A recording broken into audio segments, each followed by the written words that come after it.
Yes, good evening, one and all present here. Mindcraft is a joint venture started by Steps for Skills Thrissur, Kerala, and Stivai Consultancy, Rajkot, Gujarat. It was founded by myself and Dr. Pradiksha, who are working in the field of positive mental health. We have also collaborated with EQ for Peace Worldwide, Incorporated USA. We have established ourselves with the aim of providing solution to the mental health issues which are prevalent in our society. We are committed to fostering awareness, management, and mastery of positive mental health based on emotional intelligence, creating peace from the inside out. Our organization aims to spread awareness about various psychological instabilities that leads to the major health issues. Our commitment is to create social awareness, eradicate and overcome this social stigma, and to improve positive mental health in our society for a harmonious life. Now I am inviting Pradiksha for given some instruction about our institutions. Thank you. Good evening, one and all present here. It's really interesting to get connected with you all. As the sir said, that Mindcraft is a joint venture leading for spreading the positive mental health. We have been working during this pandemic through online and offline modes even, and we basically consider to give the practical aspect on dealing with different kind of mental health issues. We also provide webinars and seminars, online, offline, both mode nowadays, for all sorts of adolescence issue faced by the teenagers, maybe by after 10th or before 10th, all the class issues. We consider to focus on different life skills as well. So jointly we conduct many seminars, and yes, we are very happy to be with you all today. And I am very much thankful to St. Joseph College, Thrissur, for organize this workshop. And we have Mr. Matt with us today. So I would like to hand over mic to HOD of the college. So please, thank you so much for inviting us and giving us chance to get associated with you all. And yes, together we will make a difference. Thank you. Thank you so much. I would like to hand over mic to head of the department. Thank you, ma'am. The Department of Psychology, St. Joseph's College, Autonomous Irinjalakuda, wholeheartedly welcome you all for this, or thanking you for giving this opportunity to us, collaborated with Mindcraft. And can we start the program? Can we start the webinar with Aisha? Aisha? Yes, ma'am. Okay, start with your... Come. Aisha, you can start. Yes, ma'am. All participants are requested to turn off their microphones. Thank you. Good evening to all of you who joined us today. I'm Aisha Nasser and will be your host this evening. May I extend the warmest welcome to all of you to the international webinar on emotional intelligence for positive mental health.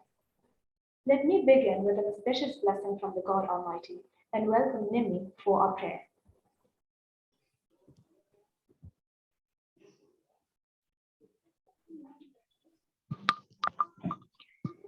They shall be showers of blessing.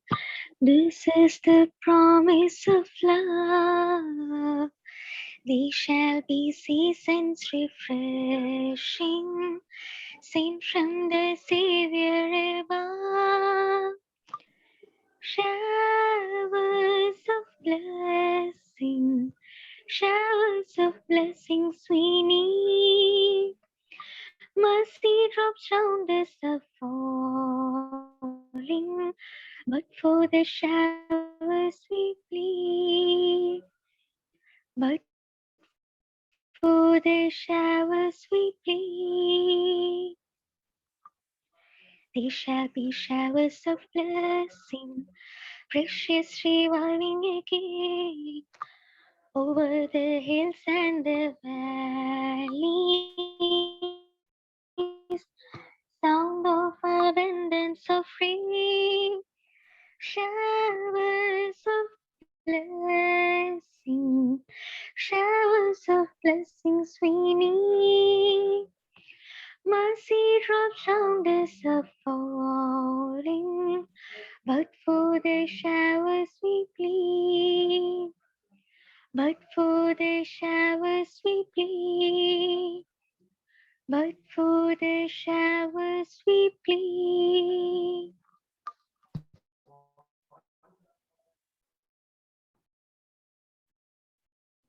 I invite Ms. Femi Francis, Department Head, St. Joseph's College Autonomous Irinjalakuda, to deliver the welcome address.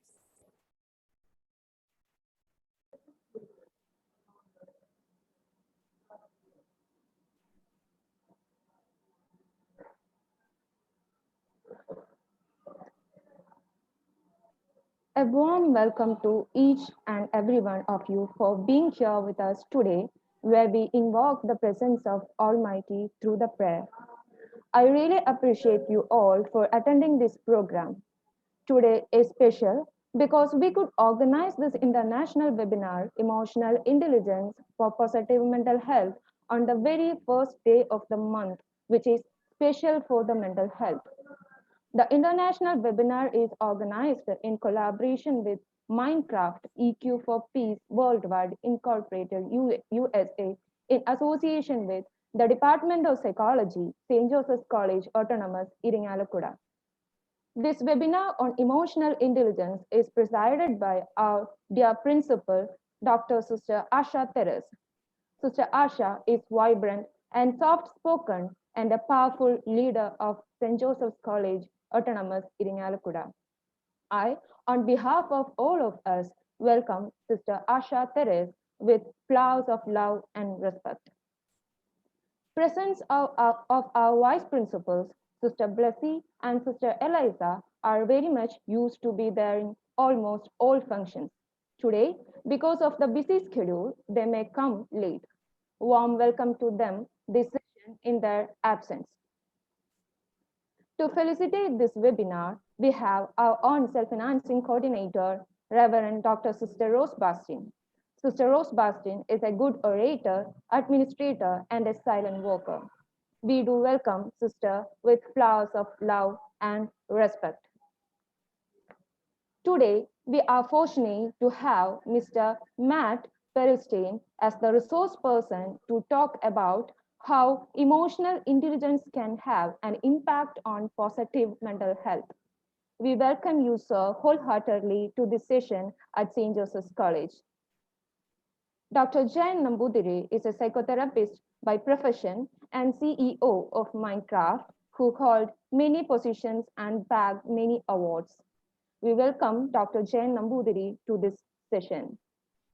Dr. Pradiksha Rajni is a psychotherapist by profession and is a CEO of Mindcraft. We warm welcome to Dr. Pradiksha Rajni to this webinar. Our faculty members are the pillars of psychology department. A warm welcome to each and everyone to this most awaited webinar. Warm welcome to our dear cheerful main participants today. They are none other than our students who is here to develop EQ. Last but not the least, a wholehearted welcome to all those who work behind to materialize this program, especially the event coordinator, Anisa. Once again, a warm welcome to one and all. Thank you.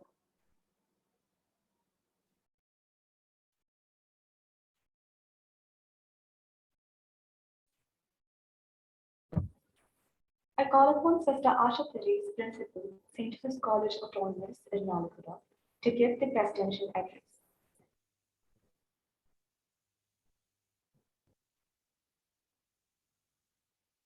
Sir, mic is on. Sister, please unmute your mic.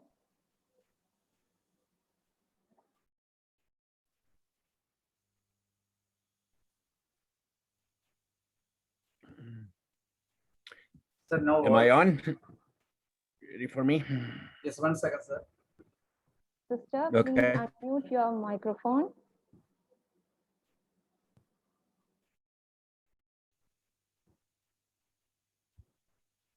No voice. It's not audible, sister. Please unmute your mic.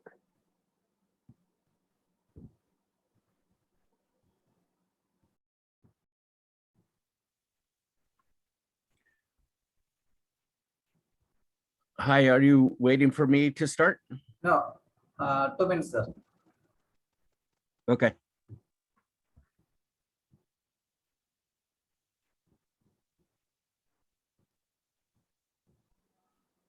Sister, it is not audible.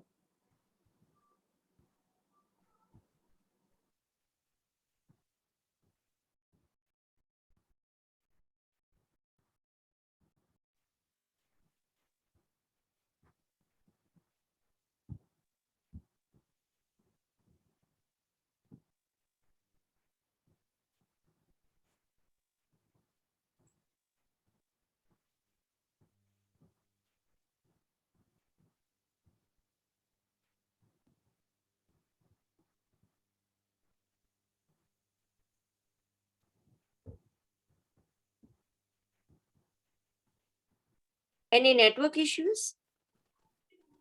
Maybe. Just wait a minute. I will clear out. Okay.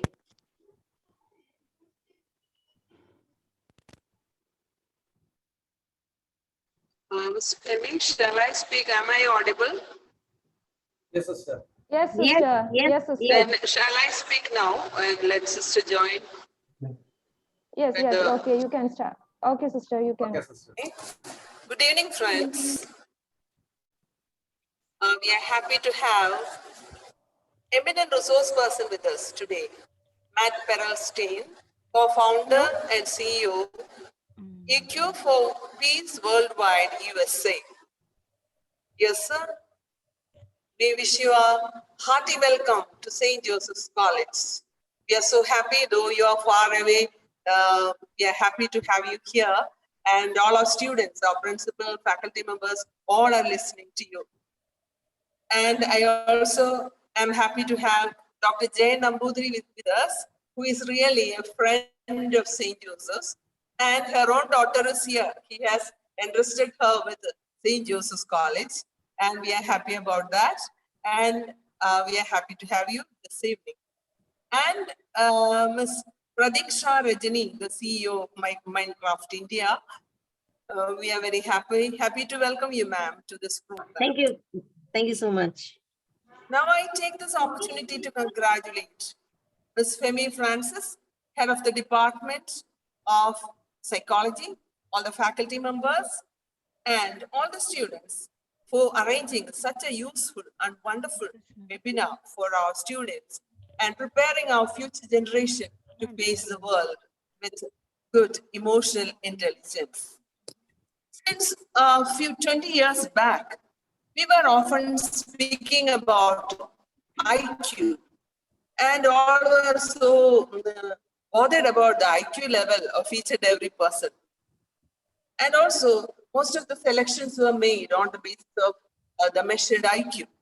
But now the time has changed, and there is a shift from IQ to EQ. And now what we concentrate is on EQ, the emotional intelligence. Because we know emotional intelligence is very important, even in a small family, where we have to build understanding between the members of the family, husband and wife, then children and parents, like that. In a society and between countries, and as we all know, the worldwide peace is based on this emotional intelligence. Now, it is very important that we think of EQ, which measures emotional intelligence. And also, this measurement will help us to build up the emotional quotient level in us so that we will be able to balance our emotions, keep very good relationships with people around us, and also thus bring peace to the society and to the world. So I think this evening will be very fruitful and enriching for each one of us. And I'm so happy, and I thank God and thank each one of you who are arranging this program, and also our resource person, Mr. Matt PERELSTEIN, to this event. Thank you. Thank you all. Have a nice time. Thank you, sister.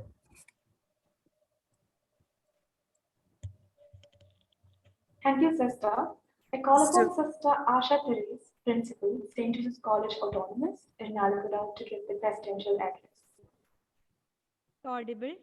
Yes, sister. Audible. Okay, okay. Sure. Yes, sister. Respected speaker of today's international webinar, Mr. Pat PERELSTEIN, CEO, EQ4 Peace USA, Dr. Jayan Nambudiri, Dr. Pradisha Rajani, CEOs of Mindcraft India, Dr. Thrissur Sebastian, our self-financing coordinator, Ms. Femi Francis, Head of the Department of Psychology, and my dear loving students. I am very happy to see that an international webinar is being organized on emotional intelligence in collaboration with Mindcraft EQ4 Peace Worldwide USA in association with the Department of Psychology, St. Joseph's College Autonomous Irinjalakuda. Emotional intelligence is the capacity for recognizing our own feelings and those of others, for motivating ourselves, and for managing emotions well in ourselves and in our relationships. Good mental health is a state of well-being where individuals are able to realize their own potential, work productively, cope with the normal stresses of life. This is the need of the hour, especially during the pandemic situation of COVID-19. We are proud to have such a session which will help us to manage our inner world, peace of self, society, and thereby global peace. Mr. Matt PERELSTEIN is the resource person for today's webinar, who has 35 years of teaching experience with both students and facilitators. On behalf of St. Joseph's College Autonomous Irinjalakuda, I extend our heartfelt gratitude for finding time in your busy schedule. I congratulate the organizers for all the efforts you have taken to arrange such a useful webinar, which is very relevant in the current scenario. I wish you all the success for this webinar. May God bless you. Thank you. Thank you, sister. Let me invite Aishwarya Gali to introduce our resource person, Mr. Matt PERELSTEIN.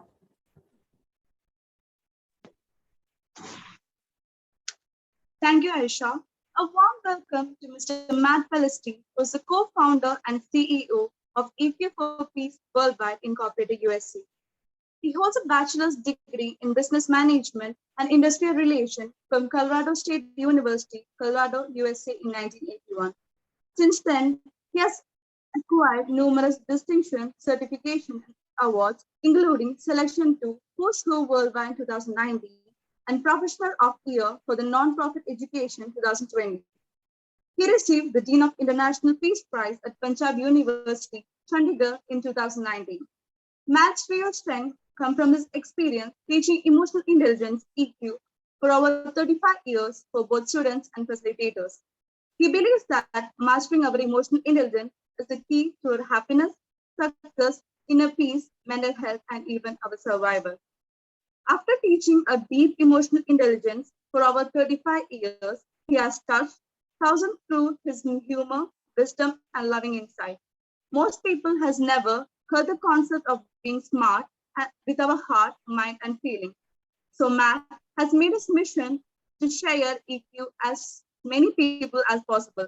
Let's all join Matt as we explore one of the most relevant and practical subject there is. Thank you, Aishwarya. There will be a Q&A session following this. Participants are asked to keep the microphones muted throughout it. Now that the session is about to begin, it is time to invite Mr. Matt PERELSTEIN, who will be taking it forward.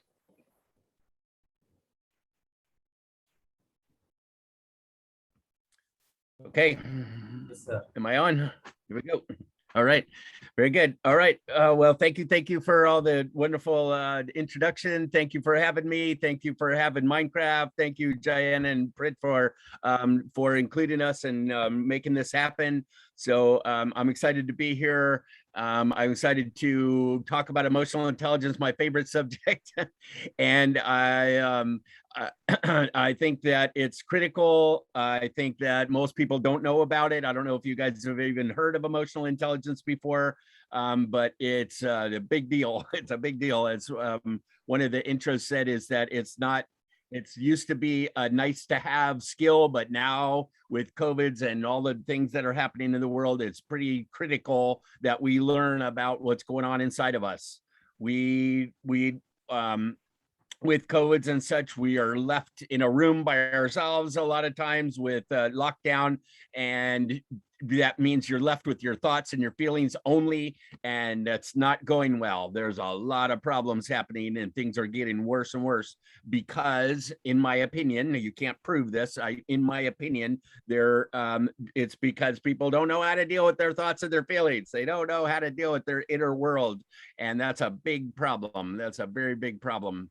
So that's why we are here, to jump up and down about it and go, hey, this is really important, you guys. This is really, really important. Please learn about what's going on inside of you. It's you're left with yourself. You live with yourself. You can't not think and you can't not feel. You can try, but you can't really. And so it's super important that we learn about how, right? We're born with good stuff, but we don't know how to use it. We don't know how to use it. So let's get into it. Let's get into it. All right, I'm going to go ahead and share my screen and go through PowerPoint, but I'm going to also ask you some questions. I would like for you to be interactive. Please go ahead and interrupt me if you want to. Wait a second. I think I shared the wrong thing. Just a second. So anyway, go ahead and interrupt me. Go ahead and put things in chat. If you would, maybe put in the chat right now where you're, just say hi, or where do you live, or welcome, or something. And let's get started, because I want it to be interactive. Emotional intelligence is not something that I can just lecture to you and know, okay, now I got it. You got to go inside and look and feel and experience and be and see what's going on for you and other people. So let's be experiential. I'd rather it be experiential if we can. All right. So let me try this again. To share my screen. Otherwise, go ahead and put something in the chat, you guys. Just anything. Say hello.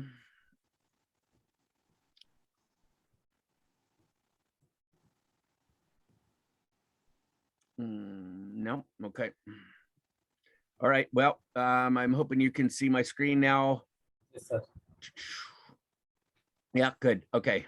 So emotional intelligence from the inside out. We're going to talk about self-awareness, and like I said, that's experiential thing. It's self-awareness and mindfulness. You probably have heard that term before if you've never heard of emotional intelligence. Mindfulness is about being aware of what's going on in your mind and in your heart inside. Starting from early childhood, we're going to talk about emotional intelligence and how it works.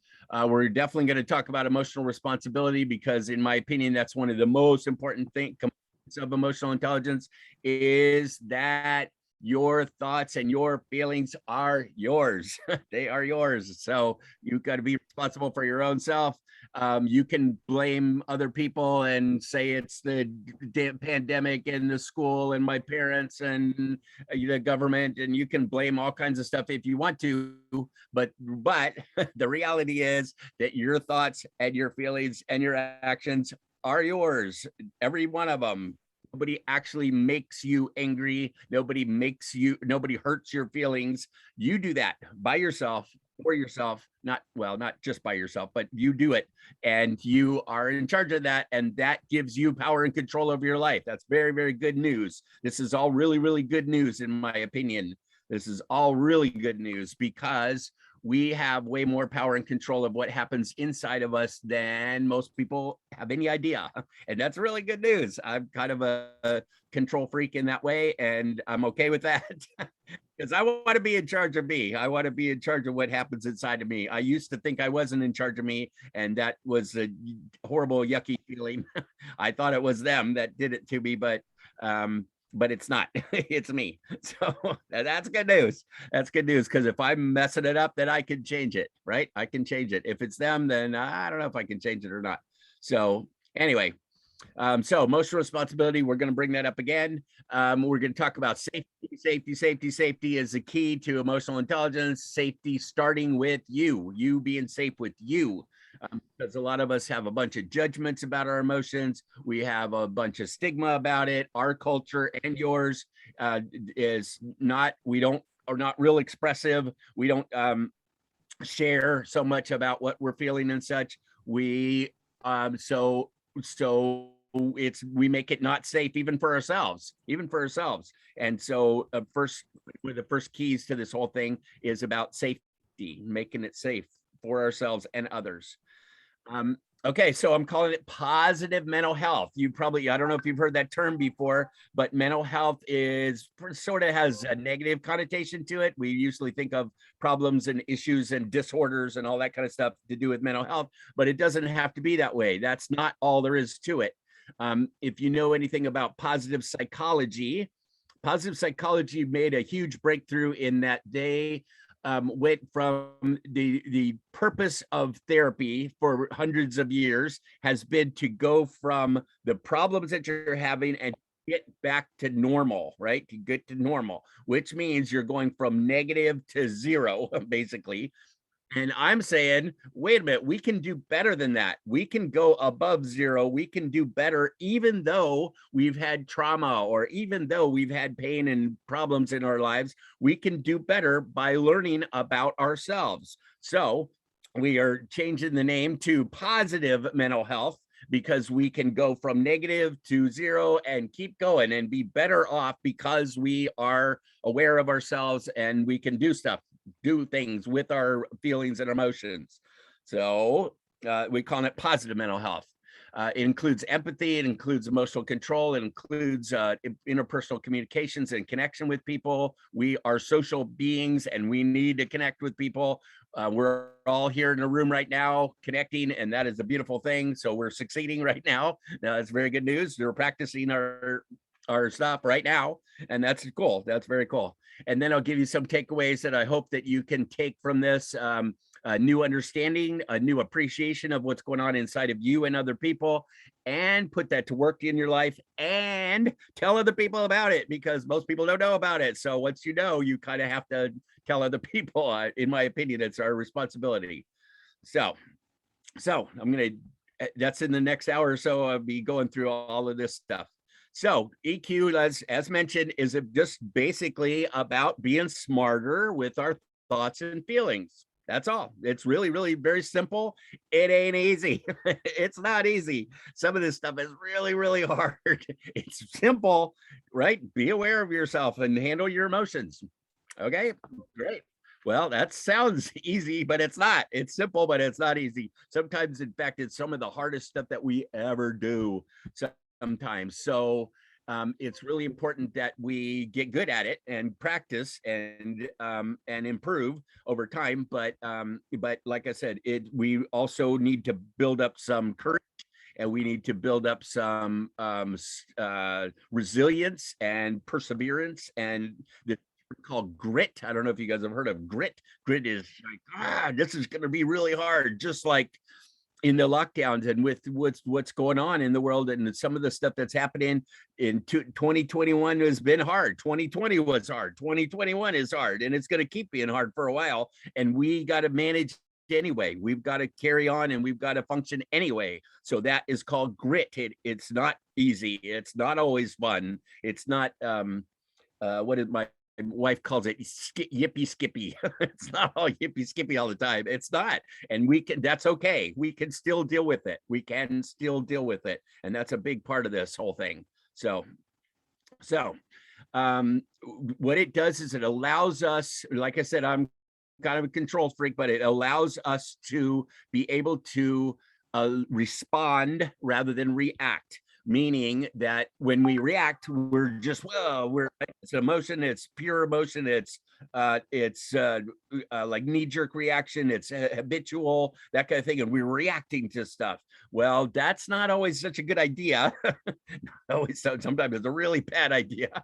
And so we learn to respond, which means that we have been able to take a second to take everything into account, to make good logical and emotional decisions, and do better, because we're not reacting, we're responding. And that is a beautiful thing. It gives us power and control over our lives.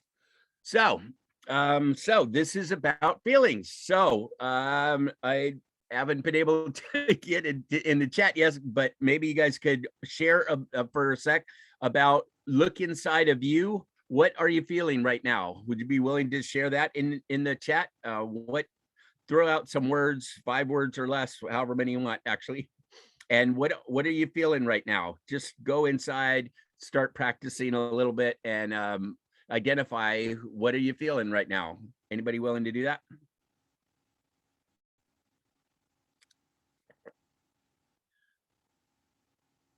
Nope. Okay. All right. So, okay. All right. So here's some words that we can use. There's lots and lots of cool feeling words in English about our feelings. The big ones are in the bolder font in the middle. And so it really helps to identify your feelings. It really helps a lot to identify what you are feeling, and then you can maybe change it, but if you want to, but it really helps to identify it first. I like hashtags. I call it name it to tame it. Name it to tame it. So if you can figure out what it is you're feeling specifically, even to yourself, you don't even have to tell anybody, then sometimes it's like, oh, I see. Okay, I'm just really annoyed right now, or I am troubled, I'm concerned, I'm worried, kind of thing. So if you can identify what it is you're feeling, a lot of times that helps in helping you understand you, and it helps in you understanding how to make things a little bit different, that sort of thing. So practice identifying yourself, whether you're not, you share it, doesn't matter, that's up to you. EQ is a meta study, I call it, which means you're pulling back and you're looking at yourself, you're looking at your relationships, you're looking at other people from kind of a bigger point of view. Meta being generalized, pull back a little bit. Our point of view, sometimes we get stuck in, my little pain or my little moment, and it's about me and blah, blah, blah. And it really helps to spread things out and look at what's going on. So it's about studying me, and it's about studying you, and it's about studying our relationship, we, us, however you want to call it, but it's about what's going on inside and how we deal with each other. I call it, it's metacognition is another way to put it. Metacognition means you're thinking about what you're thinking about, and meta emotion means you're about what you're feeling about. And so it's really helpful to look into that stuff and be able to figure out what's going on. The basic components to emotional intelligence are 3 things. Real, very, very, very, very simple. Again, also not easy, but real simple. Thoughts, left brain thoughts, right brain feelings, and our body takes action. That's it. That's all there is to it. It's not very much to it, right? It's not rocket science. It's really pretty straightforward. Thoughts, feelings, and actions. Actually, there's a component in between here, which isn't in here, and I need to change this, but it's thoughts, feelings, decisions. Actually, it's TFDA, because in the decision part, that's where I mentioned earlier about respond versus react. I'm deciding how I'm going to respond, and if I'm going to respond, not just act. Oh, I had a thought or I had a feeling, I'm going to act on it, right? Not necessarily, not always a good idea. In fact, This graphic right here was, I should give the reference to it, but it was created by 6 Seconds. The name of the company is 6 Seconds, the number 6seconds.org. And I could put that in the chat if you like. 6seconds.org. Check them out. They are the largest EQ trainer in the world. And this is one of their graphics. They have tons of them. They have some great information about emotional intelligence. Go check it out. Most of it's free. They have descriptions, they have classes, they have assessments, they have certifications. They got all kinds of stuff on emotional intelligence. Check it out when you get a chance. This is one of them. But what I like I said, I think it needs to be thought, feeling, decision, action. And I'll talk more about that in a few minutes because it's a big deal. It's a big deal. But the good news is that there's only a couple of components that we need to worry about. And this is all kind of all we have that we have control over in our lives. Sometimes there's a lot of stuff going on in the world and there's a lot of things going on around us and we have control over some of it. And we have a little bit of control over some, we have a lot of control over some, we have no control over a lot of it. But these things, we have tons of control over, maybe even 100% control over our thoughts, feelings, or actions. So to me, this is really good news. Again, it's really simple, but it ain't easy sometimes. But it's good news as far as taking control of our life, really. Okay, next we have the most important point of this whole thing. If you don't take anything away from this whole thing, take this one point, is that your thoughts and your feelings and your decisions and your actions are yours. You created them and you can manage them. So that is really good news. Again, this puts you in control of your life. If you decide, if you take this leap, if you take the leap of going, you know what, you're right, it is my thoughts and my feelings, they're mine, I created them, they didn't do it to me, then you can head up, you can be positive, you can learn, you can do better, you can improve, you can compete, you can succeed, you can do all these things if you take responsibility for your own self. If you don't, you become a whiner, blamer, victim. They did it to me, poor me, oh my gosh, ain't it awful, complain, that kind of thing. So to me, this is the key to the whole thing, is that you decide that you are in charge of you, or you decide they did it to me. That's up to you. It's up to you, and it's up to you like every day. You can decide this every minute of every day if you like. But it's really, really critical, and it seems to be the tipping point, is whether you take responsibility for yourself or not. It's up to you. It's up to you. You want to. I think it's very, very good news. What the problem is that we don't know, we don't learn this stuff. We don't learn this stuff in school yet. We have a nonprofit now that is trying to teach this, and Jayan and Priya are going all over India and beyond, are saying, hey, this is really important, you guys, this is really important. Please learn about this. And that's a beautiful thing. But what's happening is that we usually learn about our thoughts and we don't learn squat about our feelings. We don't learn anything about them, but we're starting to. And so that's good news. It's encouraging. We got a heck of a long way to go, but we're starting. It's starting in the United States. It is law in a bunch of the states in the United States. And it's becoming more prevalent in India. You guys now have to have counselors. There has to be a counselor, from what I understand, in each school, which is wonderful. So we are taking into account that our emotions matter, and that is a very big deal. So Aristotle said, educating the mind without educating the heart is no education at all. I don't know. That's a little bit severe, but you get the idea, is that we got to do both. We got to learn both our thoughts and our feelings, our logic, our cognition, and our motion and passion and all the good stuff that's going on inside of us. And I will go into great depth in that of why in here. There's actually a science to EQ, which is how our amygdala works, how our prefrontal cortex works, how our brain works, how the left brain and the right brain works, how our synapses work, all that good stuff is the science to it. There's much to it, and it's relevant, and it's important, and it is real. I mean, it's real. It's happening. That is what's happening inside of us. But that's not one of my specialties. I'm not real good at it. That's the IQ side. I think, as Dr. Rose said earlier, is the IQ side, which has been the focus of our lives for the last thousands of years.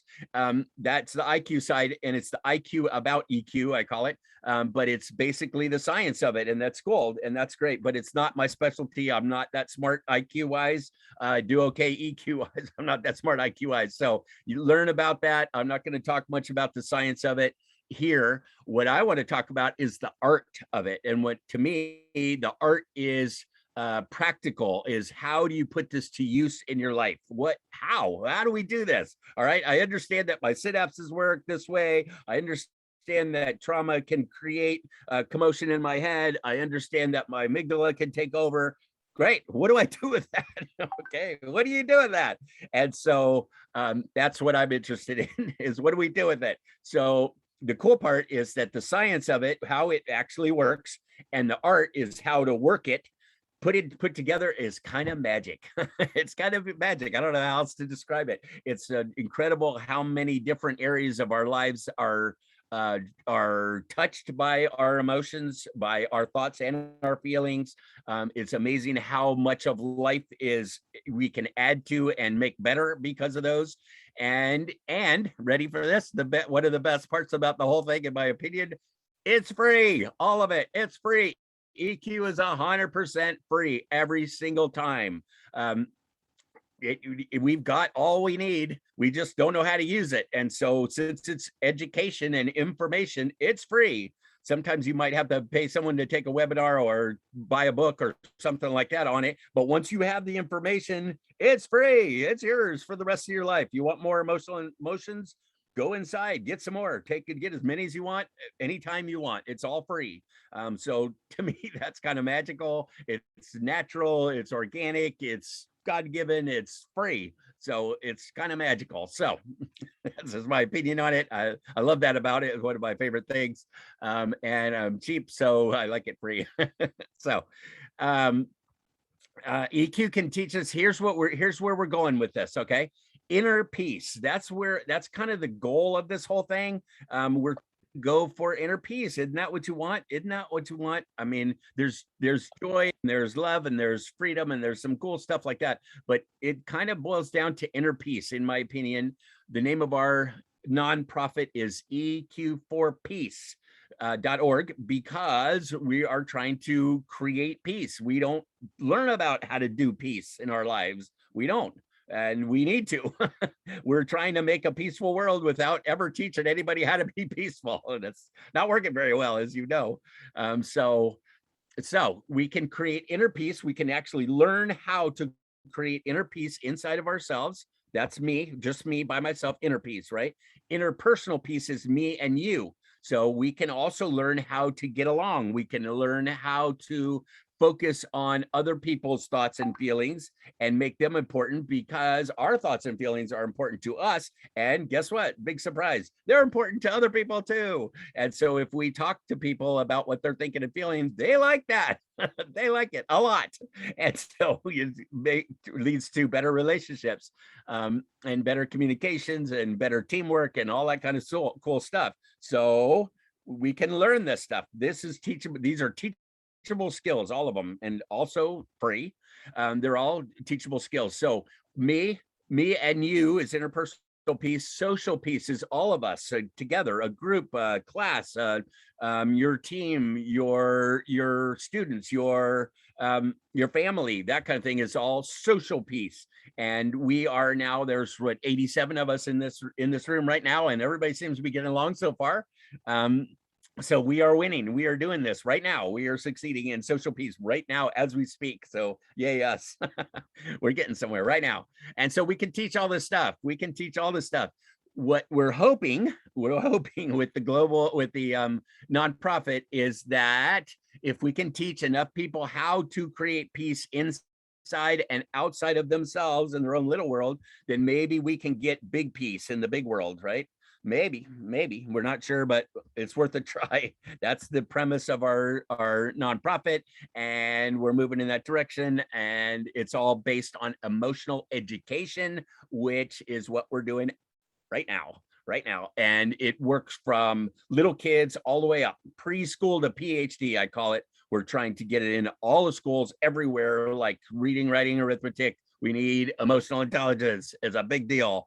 And so we're trying to get it into schools everywhere, whether it's college like you guys, or even little kids can understand this. Little kids understand emotions pretty well. If you talk to them about it, you're like, you know what?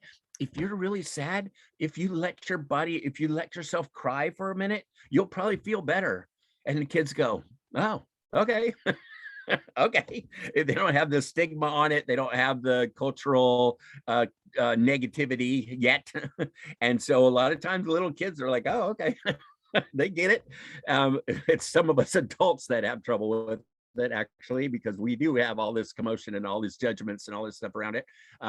And so we keep ourselves from healing and feeling and all that. So anyway, we're trying to get it in all the schools. I think it's just wrong that we don't teach this in schools, but we're trying, and we're getting there. We're getting there slowly, but we're getting there. It's not a quick fix, but who knows? So EQ is the tools, peace is the goal. Peace is the goal. Inner peace, what is it for you? I can teach you some about how emotions work and that kind of thing, and how they mostly work in other people, etc. But I don't think I can teach you about inner peace. That's for you. That's very, very personal for you. What is it for you? What is it? Look inside and see if you can define. Apparently we're not going to do chat. So look inside and see what does inner peace mean to you? What does it look like? What does it feel like? How do you know it's there? Explore it a little bit, because we often have a goal and we don't know what we got to know what the goal is to get there. Oh, we got one. Inner peace is satisfaction of yourself. Great, beautiful. Great. That's a good description. I've heard that one before. Satisfaction, which means that you looked at it, you kind of judged it a little bit, and you're like, yeah, that's pretty cool. That's cool. I'm satisfied with myself. That's pretty neat, huh? That's pretty neat. It's a really good feeling. It's a calm. It's not a wild, happy. Sometimes it can be, but a lot of times it's just satisfied. So thank you for that comment. That's a good one. That's a good one. There's other ones, but that's a good one. So how do we create it? That's a whole different different deal. And what happens when we lose it? Because sometimes it goes away, or something happens. We're like, whoa, I'm not peaceful anymore. But we need to be able to get back to it. So it's really important that we have that as a goal, and picture what it is like for yourself. Maybe you know what else you could do is find a time in your life when you felt really peaceful. Just remember a time in your life when you felt really peaceful, and note that for yourself. What did it feel like? What was happening or what was not happening that helped you feel peaceful? And have that be like a goal, a picture, and a model for yourself of what am I trying to create here? We have, I don't know if you guys know what, I'm off a little bit on the subject, but NLP, are you guys know what NLP is? NLP is neuro-linguistic programming. I just put it in the chat. NLP is the ability to it's a study of how we take in information, how we store information, how we retrieve information, how we have it come back out, etc. It's very powerful, very cool stuff. And if you want to learn about it's kind of a psychology specialty, really awesome information. What they do, and one of the things you do in NLP is that you go to a peaceful place inside of you. Go to a peaceful place, remember it. It's something that happened, or imagine it. You can imagine something in the future, or just imagine it. Your mind doesn't really know the difference between a memory and an imagined memory. You can just make one and your mind goes, oh, okay. But you take that, and when you're feeling peaceful, then you what we call anchor it. They call it anchor it. So what I'm doing is I touch on my wrist right here. Okay. So I feel it and I anchor it. Then I feel it again and I anchor it again. And I feel it again and I anchor it again. And the point is that sometime later you go, oh, you know what? I would like to feel that. You can touch your wrist and go right back to that feeling again. It's pretty cool. It's called anchoring, and it's really neat. So you can put this information into you and you can get it back out of you in really cool ways. So well, I'm off subject, but it's pretty cool. And it has to do, you can do it with inner peace, you can do it with love, you can do it with joy, you can do it with whatever you want. And it's about consciously creating positives in your life. A lot of this is about negative and positive. I want to note that when we call something negative, like a negative emotion, it doesn't mean it's bad. It doesn't mean you should avoid it at all costs. It just means it doesn't feel good. And I don't really want to go there. But it's all of our emotions are good. Technically, they're good and useful and informative and important. And they're messages from you to you. Your emotions are emotion. They're in motion. They're moving around and they're messages to you from you. It's your body's way of telling you stuff's going on, stuff maybe not going well. If you're feeling anger, you're feeling fear, watch out, right? If you're feeling sadness that you need to let go of something, or something, you lost something, right? It's your body's way of telling you great information. The problem is that, like I said, is that we don't learn about this stuff in schools and nobody talks about it. And so we are not aware of what's happening and we miss all these messages, these really important messages. And if we can use our left brain and our right brain, if we can use our thoughts and our feelings to get as much information as our body's trying to give us, then we can make better decisions. We can take better actions. We can get better results, that kind of thing. We can go through our lives and have a better life because we're taking into account both sides of our brain, our thoughts and our feelings, not one, both. And balance is the key. And I'll talk more about that in a minute. Balance is the key. So inner peace begins the moment you choose not to allow another person or event to control your emotions. That is a very, very big deal, right? You are in charge of you. They don't make you feel nothing. You feel it and you think it by yourself because of you, because of your past, because of your perception, because of your point of view. It's you. And so it's not them. They're not in control of you. You're in control of you. And that's a beautiful thing. So highly recommend it. Highly recommend it. Again, that's personal responsibility, is choosing not to allow others to control us. And our assumption of this whole thing is that if we learn to manage our thoughts, our feelings, and our actions, our EQ, then that leads to inner peace. What do you think? Can it? Does it? Could it? Could it? Look, check it out. Is that the way toward inner peace? Is about managing our thoughts and feelings and actions? Is it? It's up to you. I like this one. Here's some symptoms of inner peace. I think it sounds funny because symptoms usually has to do with problems, but this is symptoms of inner peace, such as an unmistakable ability to enjoy each moment. All right. A loss of interest in judging our others and ourselves, a loss of interest in conflict, a loss of interest in interpreting the actions of others. People, like I said, if I make sense to me, other people makes more sense. They just do. The more I know about me, the more other people make sense. You may not like it, but you can accept it and you can understand it. Excuse me. Sorry.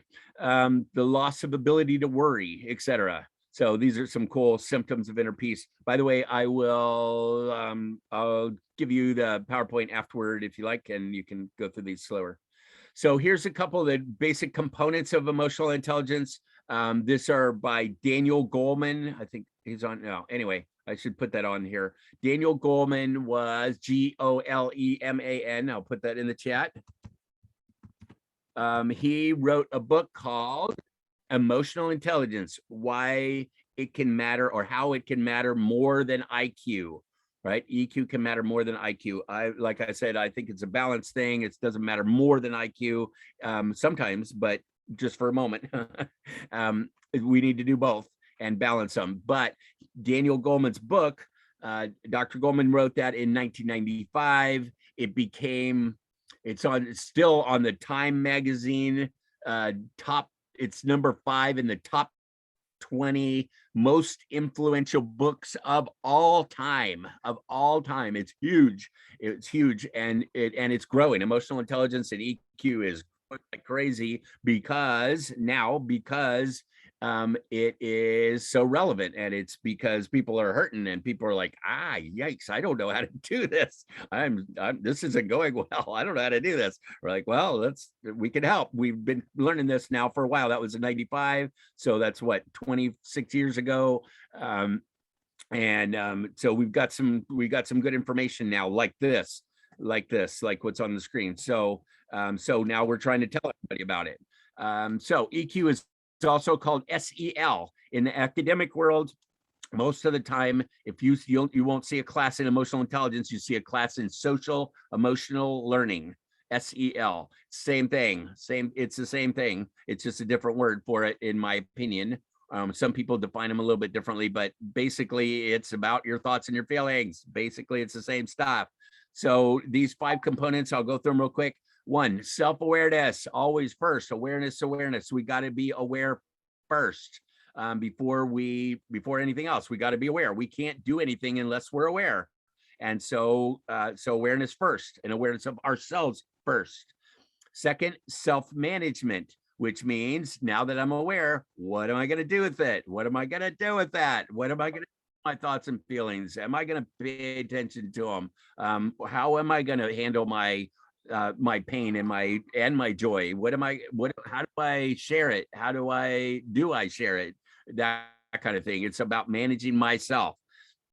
Okay, so awareness, self-management. Now we go to others, social awareness. Oh, look, other people think and feel too. How about that? Other people think and feel too. Be aware of that. And it's really important. It's important to you and it's important to them, which leads to relationship skills. You want to have better relationships? Notice and care about people's thoughts and their feelings. It matters to them. So you can have better relationships. And then the last one is back to you again, and that's about responsible decision making.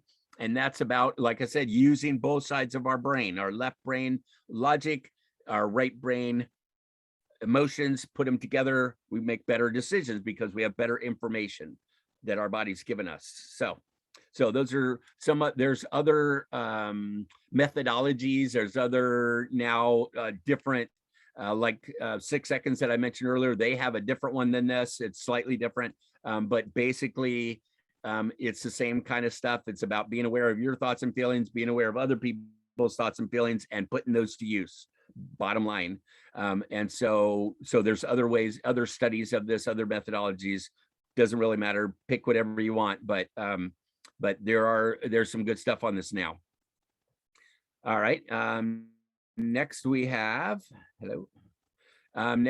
here's some of the benefits of EQ, some of the benefits, because like I said, sometimes it's hard. Sometimes this is tricky stuff, and sometimes it's painful and difficult, but check out some of these benefits.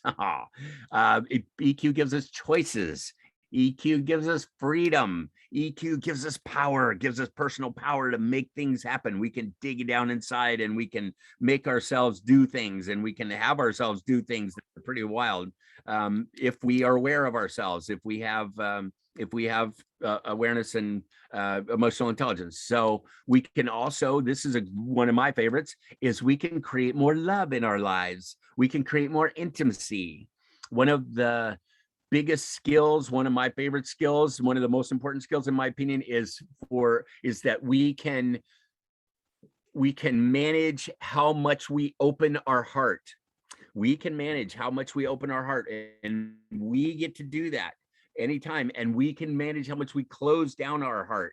And that's a big deal. And because we can be more open, we can open up if we want to, we can create closer relationships. We can have more intimacy. We can have, we can connect with people on a deeper level. And that's because we are in charge of us and we can open ourselves or not. Pretty cool, huh? But if somebody's not being safe, somebody's being a butt, and somebody's, you know, throwing their energy around or being mean or that kind of stuff, we can go whoop, and we can close down and we can let that stuff bounce off of us. We can go, wow, person's having a hard day. This isn't good, very good for them. But it doesn't have to, I don't have to take it personally. It doesn't have to trash me because they're having a fit, that kind of thing. We can shut things down and let it bounce off of us when we get good at it. So again, our ability to control how much we open our heart is one of the biggest skills. I should have a slide just on that, and I don't, but I will someday. So it helps us get results, helps us succeed and be successful. We can make stuff happen if we are in charge, if we're aware of ourselves. We can become a leader if you want to. If that's one of your goals in life, to become a leader, learn about emotions, learn about yours, and learn about other people's, because it's relevant. It is very relevant. So if you choose to be a leader, if you don't, that's okay. You can be a better follower. You can be a better teammate. You can fit in wherever you need to fit in because you can control yourself. You can manage yourself. Pretty cool, huh? It helps us with self-esteem. It helps us with self-love. It helps us have some purpose for living, a purpose for living. This is a big deal, you guys. Some of the suicide prevention lines are saying that the problem with suicide is a lot of people is that they have lost their purpose for living. And if you have a purpose and it's a strong purpose, you can have, it feels so much better. I have a really, really strong purpose. As you can see, Jayan and Prit do as well. And it feels great.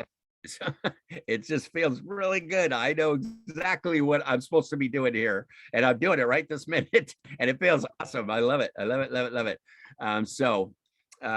As I was saying, I guess I should mention that is that things are not going real well in the world, in your country or ours. There are increases in domestic violence. There's increases in child abuse. There's increase in divorce, and the worst one, in my opinion, is, well, one of the worst ones is suicide rate is just, it's going up in all over the world, and it's bad.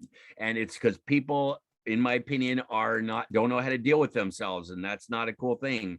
And they don't have any purpose. They don't have the purpose, or they're not aware of it, or they don't know how to make it happen, or something. And it's not going well at all. And so it's really strong goal of mine and all of us. We did I don't know, 4 or 5 workshops on World Suicide Prevention Day. That was September 10th. We're doing a bunch more on October 10th, which is World Mental Health Day. And we're trying hard to get this out to everybody and to get some of this, it's all free information, get this out to the world so that people don't have to end it. People go, I've got a problem. It hurts really bad. I have no idea how to deal with it. I don't think it's going to end, or I don't know how to end it.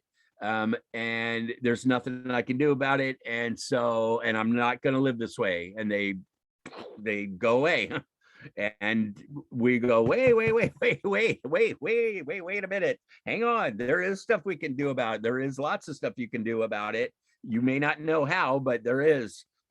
So before you go doing that, being a permanent solution to a temporary problem, we call it, let's learn about emotional intelligence, because there's a bunch of stuff you can do with it. And I have had the experience a number of times where people were going to leave and decided not to, and they're still here, and because they learned about their emotions. And that, to me, is a beautiful thing. That's one of my proudest things in my life, is that people have decided not to kill themselves because they learned about emotional intelligence. And like, cool. Anyway, so EQ can build better teams, better relationships, as I said, better culture. We can heal too. This is one of my big things, and all of us, is that It's mental health. We can take our pain and our anger and our sadness and our trauma and stuff, and we can deal with that stuff from our past. We can deal with all that stuff, and we can, in order to create a great presence, we live in the present as fully and completely and lovingly as we can, and we can create the future that we want, the best future we can for ourselves and for those we love. So EQ is kind of cool. EQ is kind of cool, in my opinion. So, all right. So I'm going to ask you again, and you can do this or not, but usually we have people note in the chat what this is. It's quiz. So I'm going to go through there's only 7 questions in this quiz. And I'm going to ask you to rate yourself on these 7 different areas. And you can put it in the chat if you want to, or just write it down if you want to. If you don't want to share it, it's okay. But see if you can score yourself on these 7 different areas.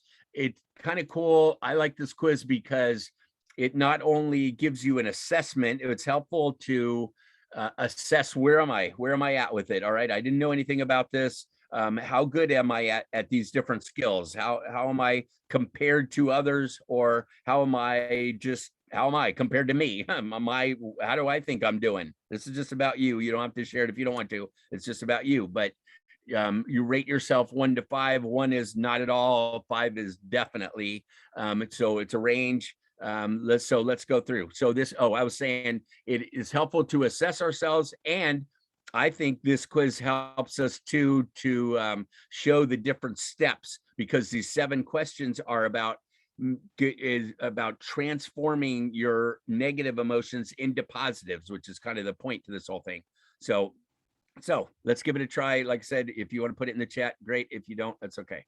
So the first question is awareness. How, when your body feels something, fear, anger, sadness, shame, guilt, etc., how well do you notice and become aware of your feelings? How aware are you of your feelings? 1 through 5. 1 is I'm not at all aware of them. 5 is, yeah, I know exactly what I'm feeling most of the time. So how's your awareness? 1 through 5.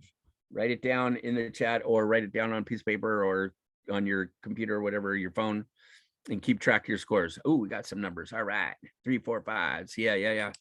Keep going. All right. Good job. Wow, we got some 5s. All right. So awareness is just like, oh, yep, I'm feeling it. Oh, yep. Okay. Yep. I'm aware of it. I'm aware of what's happening inside of me. That's good stuff. Thanks, you guys. This is great. Good. It really helps me to see what's happening. Okay.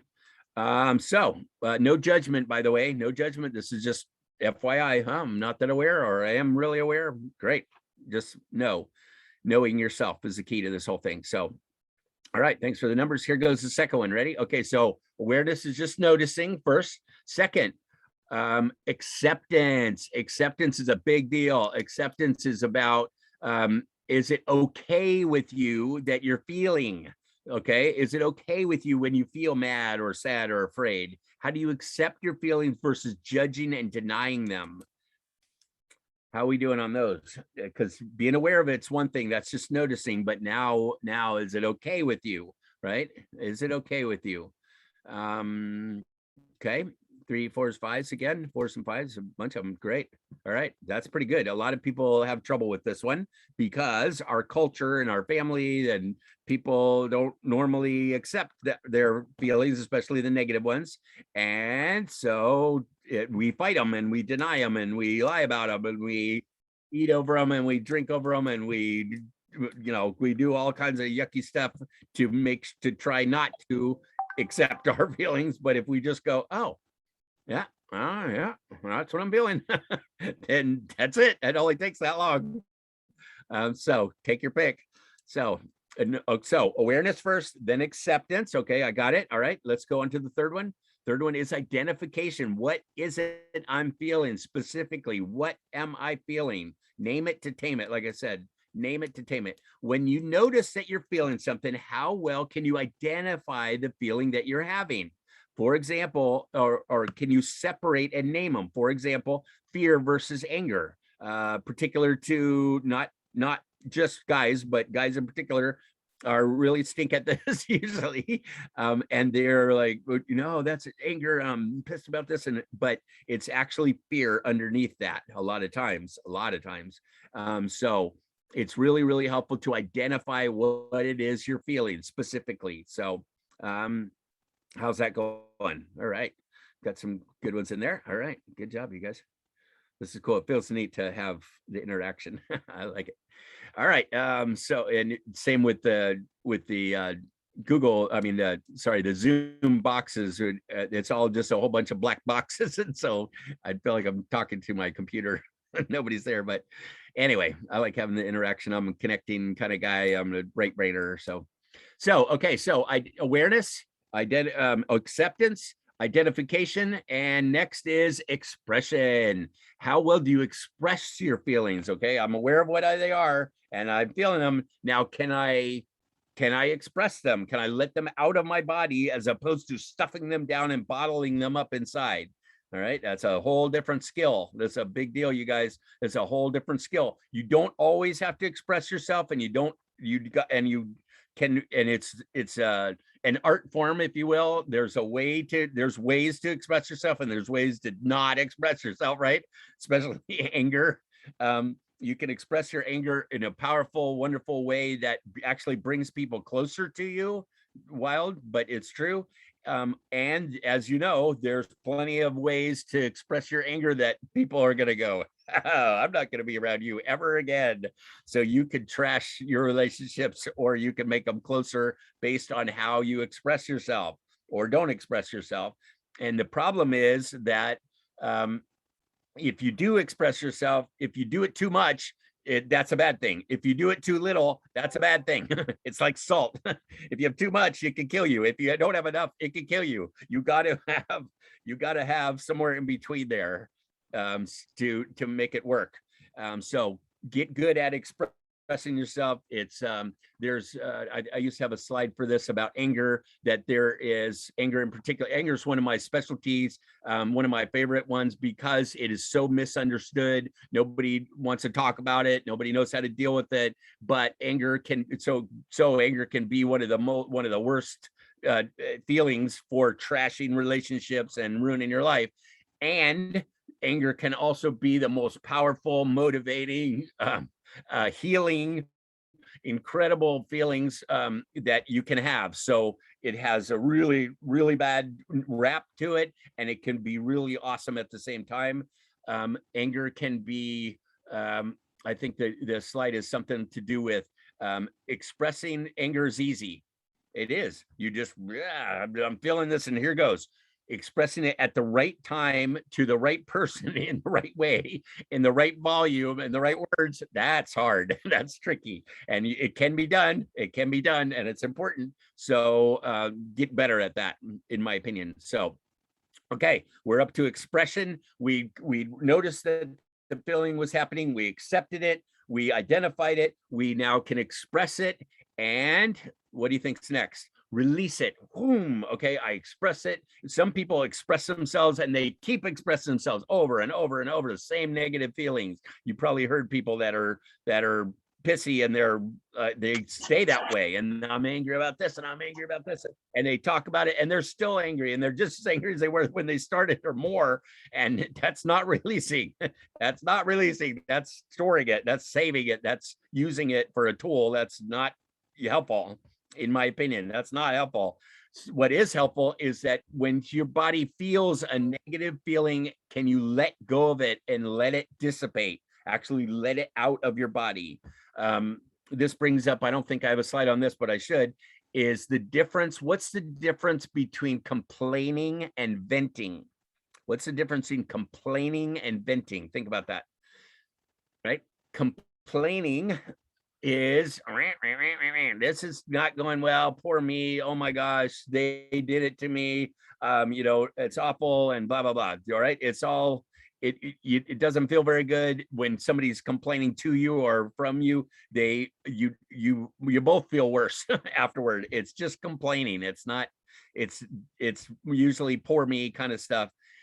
versus venting. Now, venting, on the other hand, is kind of magical. Venting is about saying, you know what, I'm angry about this and I don't want to carry this anger in me anymore. I created it and I don't want to carry this in me anymore. And so I let myself feel. I find the feeling in my body and I identify it and I accept it, and then I let it out of me, like, oh, I don't want to carry this anymore. Same with tears, right? I'm really sad about something, or I'm really scared about something. So I let that emotion out of my body and let go of it in responsible ways. And it's kind of magical. We're back to magic again, because it's kind of magical how you can release stuff from our body. We do not have to carry this stuff around. Our body, trust me, does not want to carry it around. Our body doesn't want to carry it around. It's our judgments and our mind that carries this stuff around, that keeps it inside of us. Our body does not want it. It causes stress. It causes anxiety. And check this out. New studies in the United States, a bunch of them are about what's called ACE studies, and ACE stands for Adverse Childhood Experiences. And what that's about is that we have pain, emotional pain from our childhood, stuff that happened in our childhood, adverse childhood experiences that were in our body. And as we grow up, it happened as a kid, but as we grow up, these turn into physical ailments, bad physical ailments. Some of the worst physical ailments, they are associating with emotions from our childhood. Check that out. So that's connecting emotions and physical. That is a very, very big deal. That is now in the medical systems in the United States all over the place. The Surgeon General is working on it. The states are working on it. The doctors are working on it, because it's huge. If we can, what they're doing is that adverse childhood experiences are 10 yes or no questions, just 10 yes or no questions. Did you have were you abused as a child? Did your parents get divorced? Was somebody in your family in jail? Was somebody in your family an addict? That kind of thing. 10 of them, yes or no. The chances, the more yeses you have, the greater direct relationship, the greater the chances are you will get very bad negative physical illnesses as an adult. They have connected them every time. It's a direct relationship between what happened to you as a child and the bad stuff that's going to happen to you physically as an adult. That is a huge, huge deal. That's huge. And so, and it's validating for us, but it's also a big deal. And now the question is, so what do we do about it? And that's what we're working on. That's what we're working on, trying to connect those and disconnect those. What do we do? Okay, so it happened. That already happened to you. What do you do with it so that you don't get cancer from it, so you don't get OCD, so you don't get diabetes because of it, so you don't have heart failure because you were abused as a kid? There's ways around it. And in my opinion, it has a lot to do with our feelings. It has a lot to do with our feelings. So get good at releasing, you guys. Find the motion in your body. I do this because I carry a lot of times my anger's in my neck. A lot of people keep it in their neck. They keep it in their shoulders. They keep it in their lower back. You have fear is often in your belly. Pain, sadness is often in your heart, around your heart, and it's real. I mean, you can't see it, but it's real and it's really there, and you really can release it. And you really, once you let go of it, you go like, wow, wow, I didn't need to carry that. And your body, like I said, does not want to carry this stuff around. So you don't have to, but you do have to go find it and accept it and then release it. So let's go on. Sorry, I get off on these are relevant. So, okay, we found it, we got it, we expressed it, we released it, and now we replace it. Okay, so I had this pain in my neck, and it's like this big, and it's a black goop. Yeah, it's hard. We again with NLP. Okay, so you find it in your neck. Okay, I could feel my neck is really sore, and it has to do with me being angry about what happened to me. And we go, all right, so what does it look like? What does it feel like? Well, let's say, use your imagination. You go inside there and find out. let's say it's a hard black mass that is kept in there, and I don't want it in there, but that's what was there. And I can either pull it out, I can rip it out, I can turn it into butterflies and let it fly away. I can turn into snowflakes. I can have it drip down, lean back and let it drip. Use gravity to get it out of there. Use your imagination. It doesn't matter. But as you do it, it's pretty cool. It seems not real, but it's real. It's real. Trust me, it's real. It's wild. Try it. It's incredible. Find some of your pain in your body right now, and then try letting go of it. It's pretty cool. So what this is about is that once you let go of it, now what? What's there? There's a space there, and you can fill up that space where the negative emotion was with positives. You can come in there and be really nice and gentle with you. You can find a color. That's what we do is find a color that you like often it's a light green or the blue of the sky, or like right now, I'm looking outside my window. We have all kinds of trees in our yard. Find some green. I like green. It's just solid and feels really good to me. And so I can take and open up my top chakra, and I can let this green come in inside of me, outside of me, all over me. It feels really cool. Again, it's free. It's all completely free. So you can replace your negative feelings with positives inside your body. It's a little bit tricky. It's a little bit bizarre, but it's very, very real. And then the last thing is, so we went through all this stuff. We identified, we accepted it, we found it, we let it go, and we replaced it. And last thing is, ready? Ta-da, rejoice. Woohoo, I did it. How well do you encourage and respect your true feelings, complimenting yourself for your awareness and expression and release? How well do you pat yourself on the back and go, yeah, that was pretty cool. Way to go. It's self validation. It is encouragement. It is loving yourself. It's accepting and just enjoying. You can actually enjoy your negative feelings. You can enjoy this whole process if you get good at it. It's pretty cool. I enjoy it. Anyway, I'm kind of sicko that way, but anyway. So here they are summed up. Here's the 7 things, the 7 steps. Awareness, got it. Acceptance, yep, okay. I did it, yep, I got it. I understand what it is. I express it, I release it, I replace it. Yay! So there they are. So how'd you do? Just sum them up. This is not very scientific. It just higher is better, basically. How'd you do? Put in the chat, if you would, your total score, add up your numbers. 25 is really good. 15 to 24 is pretty good. And if you're way down, you need some work. So it's not a big judgment about it. Like I said, it's just interesting to know how well you done. Check this out too. Since you probably did not learn this stuff in school, since your parents probably did not talk about this stuff, that if you're pretty good at dealing with your emotions, you know how you got there, you figured it out on your own. So way to go. So that's more rejoicing.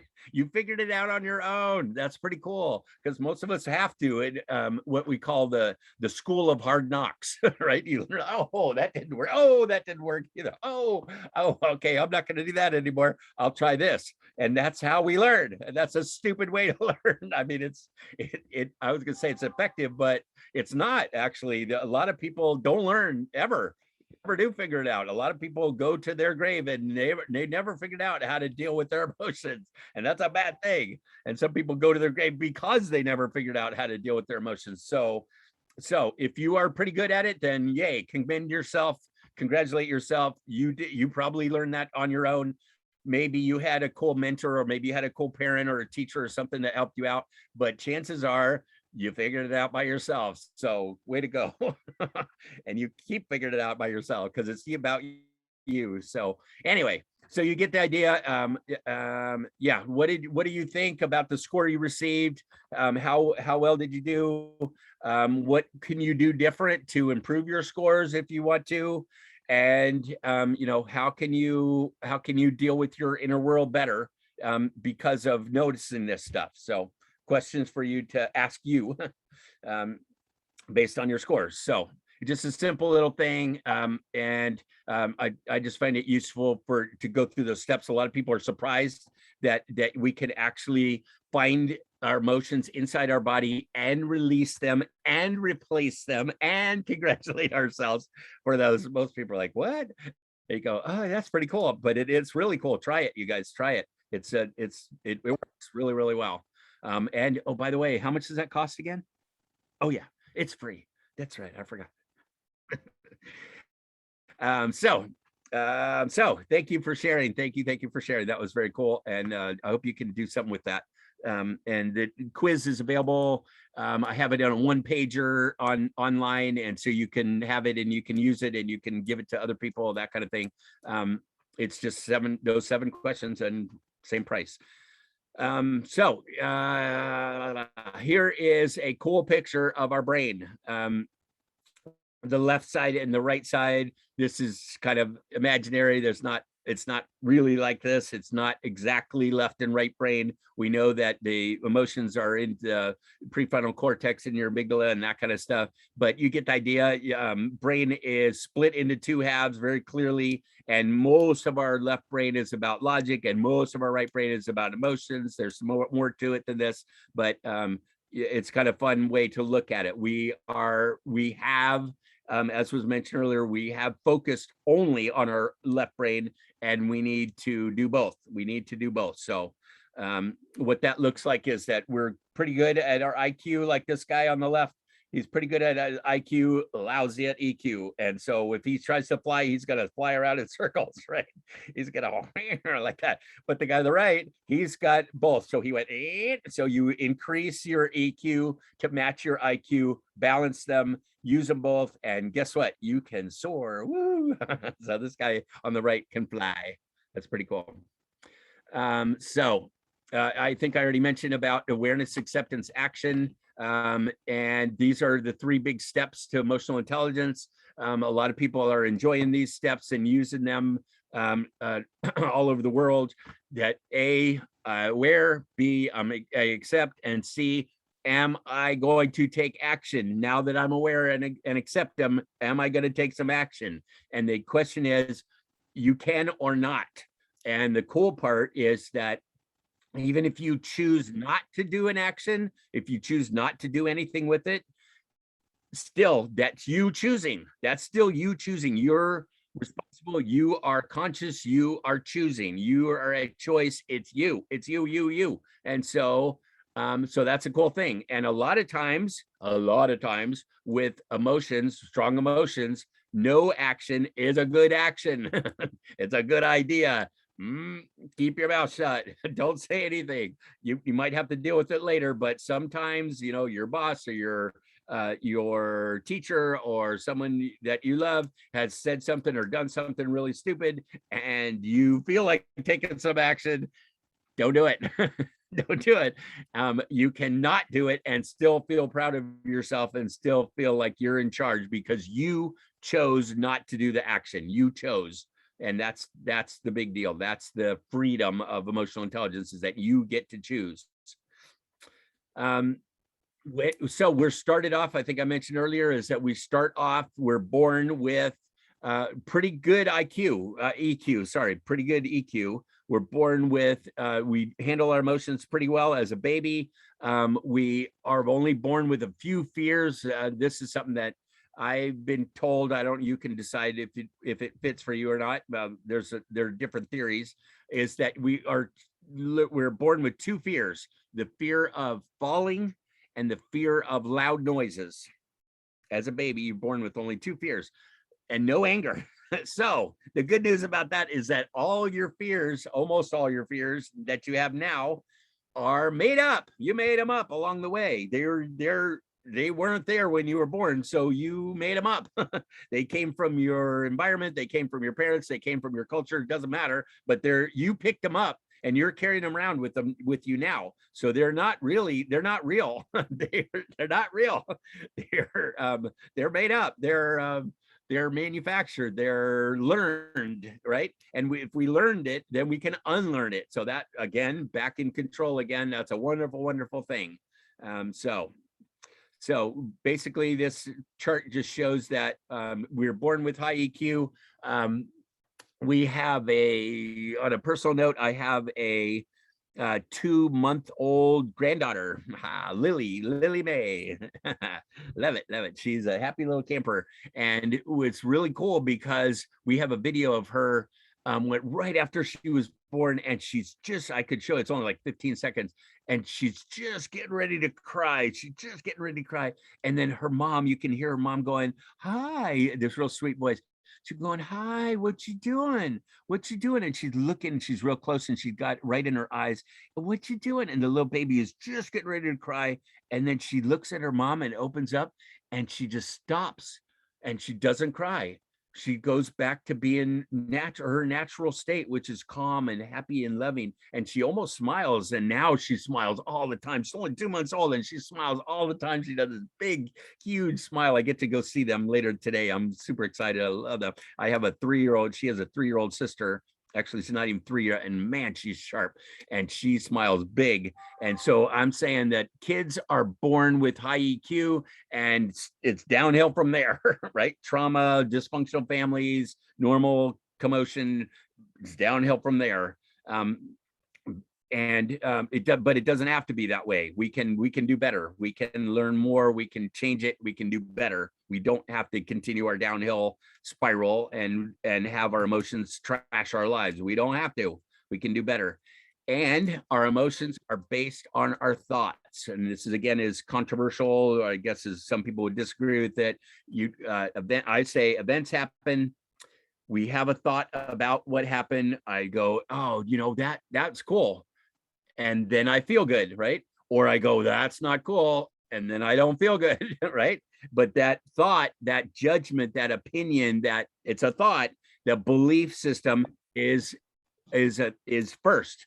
And so our thoughts become our feelings, and then our thoughts and our feelings become our decisions and our actions, right?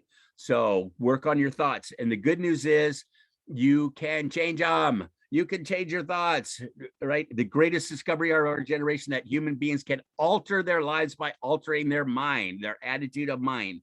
As you think, so shall you be. In other words, thoughts first. Change your thoughts. You can't just change them all. Sometimes we have thoughts and we can't. They already happened. But what we can do is go, you know what? I don't like that thought. I don't like it. I'm having a new thought, and I can consciously make a new thought to replace our old thought, and we can get a new habit of thinking positively, thinking more powerfully, thinking in ways that make us feel better, thinking in ways that get better results, bottom line. So we can change our thoughts, and that is a huge deal.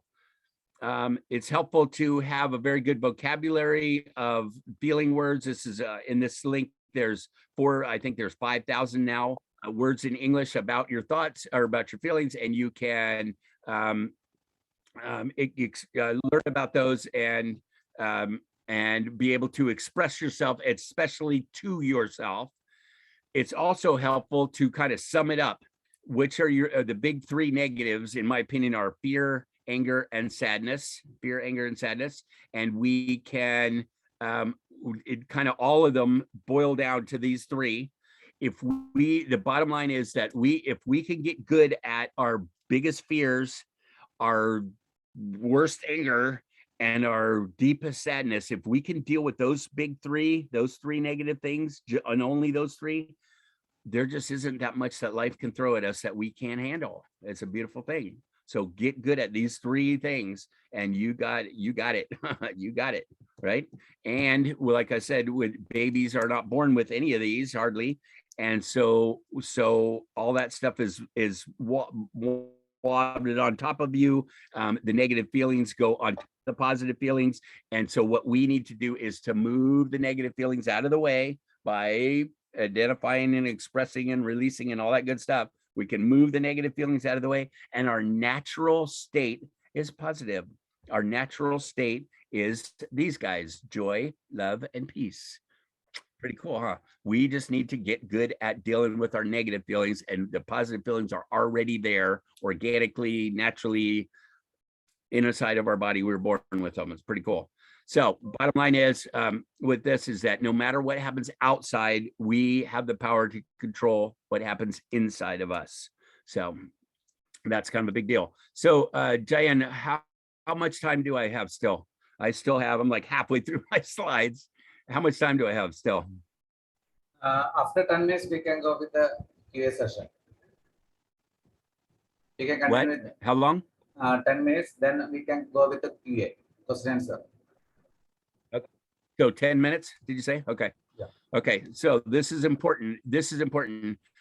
Here's how it works, near as I can tell. So stuff happens outside of us. Stuff happens, right? If you get out of bed, things are going to happen. And even if you don't get out of bed, things are going to happen. Stuff happens. We then notice what happens. We have a thought and we have a feeling about what happened, right? That then takes the outside and brings it inside. Now it's our problem. Now it's ours. They're my thoughts, my feeling. Now it's mine. So I am now responsible for it. It's now my problem. And those people or whatever happened outside of us, they probably don't know how it affected us, and they probably don't care either. And that's okay. But it's our problem now. So what do we do with it? Now that it's inside, what do we do with it? Awareness. Acceptance. Okay.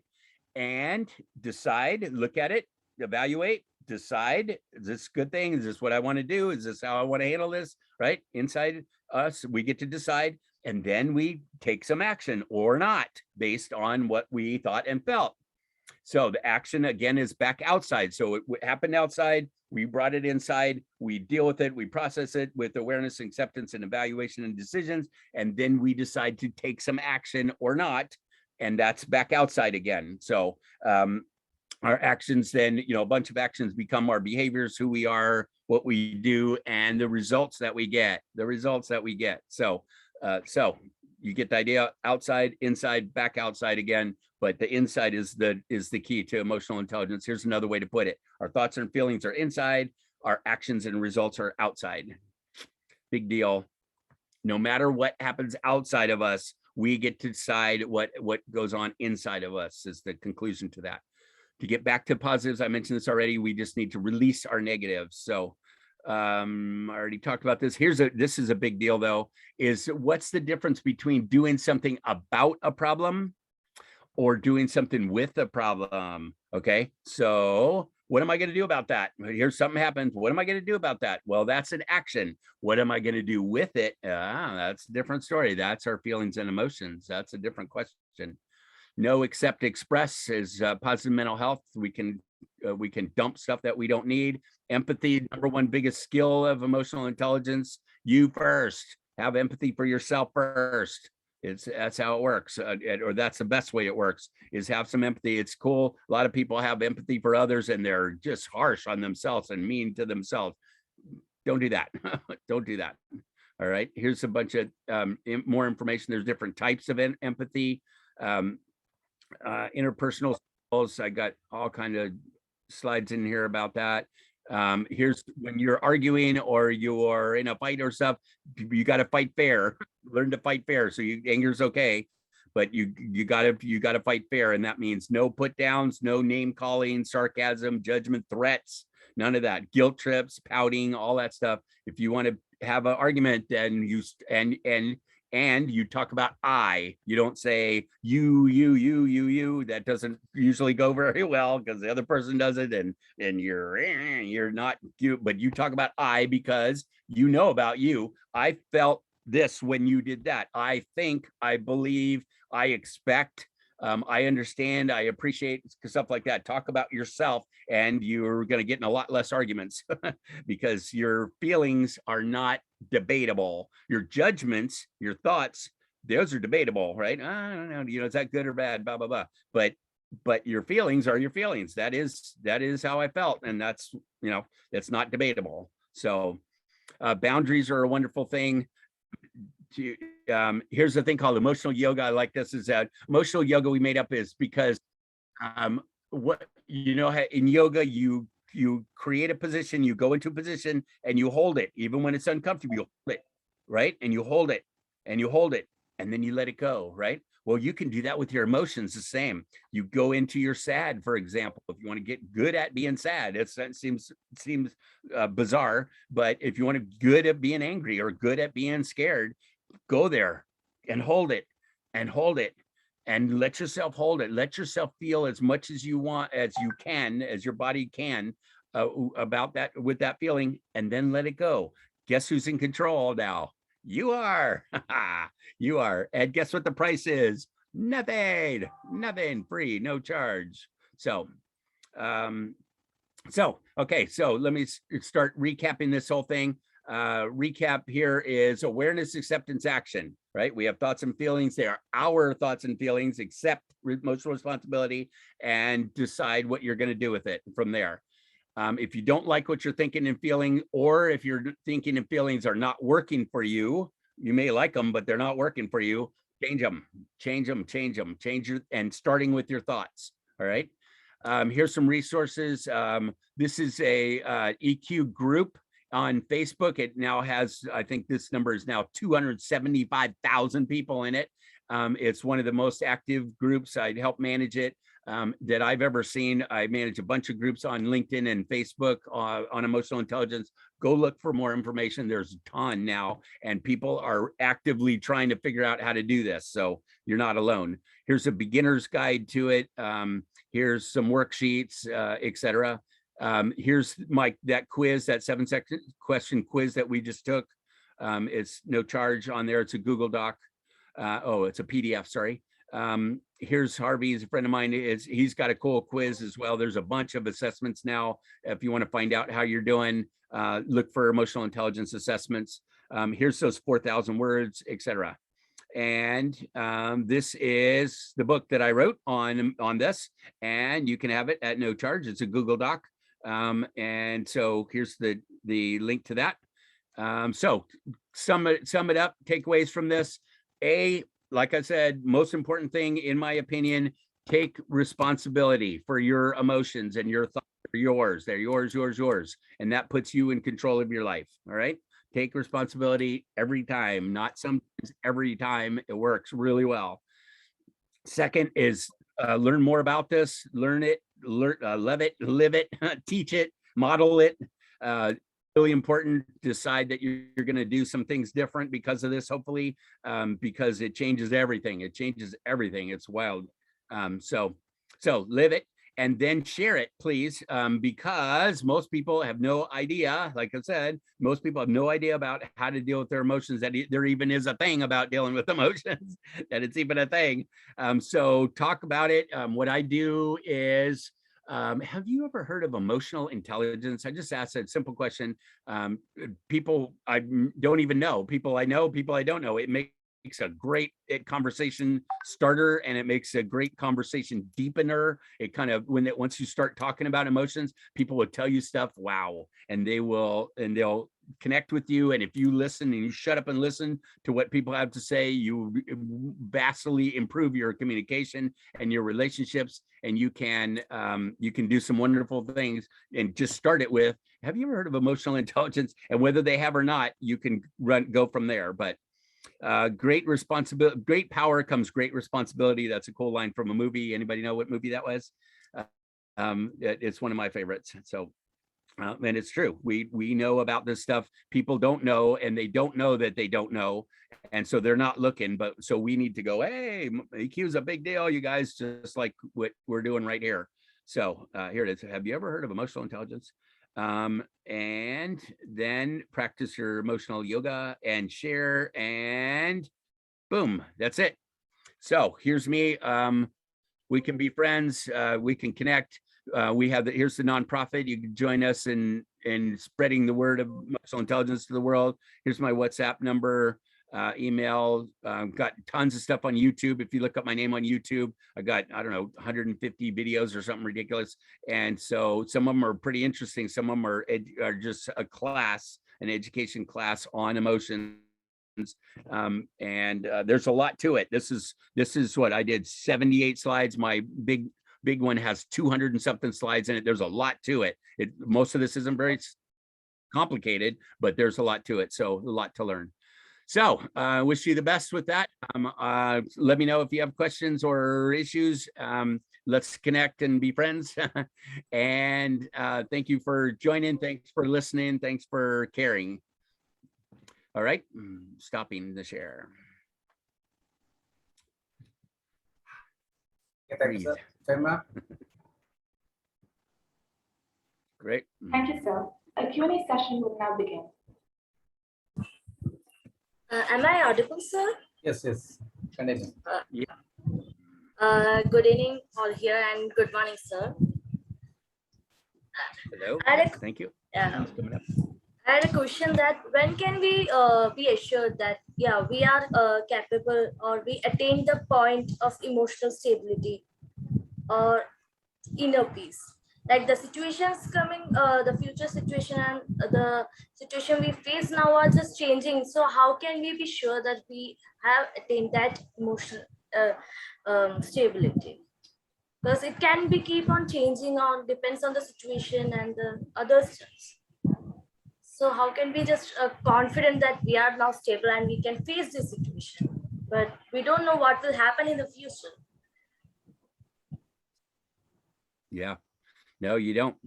No, that's true. That's a good question. We don't know what's going to happen in the future. So inner peace is about present, is in the present. Fear is of the future. Sadness is of the past. Anger is usually of the past, but peace is of the present. And so you don't know. We don't ever know. Sorry, we don't ever know. And the confident, for me, the confidence is in knowing that I will deal with whatever comes up. If I can deal, like I said, with my fear, anger, and sadness, if I can deal with my negative emotions, then I can move those out of the way no matter what happens. No matter what happens, if I can deal with those, then and I can move those out of the way, then I can get back to where I want to be. I can be back to being peaceful. So I don't practice, I guess, is if you want to know confidence wise, just practice and get good at dealing with your negative emotions. That's what I would suggest. Does that help? Does that answer your question? Yes, sir. Thank you. Yeah, good luck with that. I mean, inner peace is a big deal, and it comes and goes, and you can create it, but it's not going to stick around forever. You got to keep creating it, actually. But that's cool. It's cool. It's a worthy challenge, I call it. So, anybody else? Sir? You said at the start that no one hurts you or no one makes you angry, but when those other people or their actions after the trigger? Yikes. Jan, can you help me? I couldn't really understand. Can you reword it or put it in the chat, or I'm not This is sure. not clear, ma'am. Kindly chat the question. Put the question in the chat box. Yeah. Can you put your question in the chat? I'm sorry, I couldn't Voice is not understand what you clear. were saying. So kindly put the question in the chat box.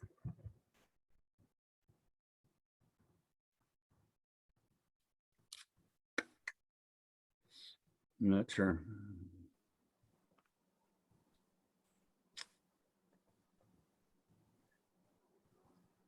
Can you maybe try saying your question again a little bit slower and see if I can understand you?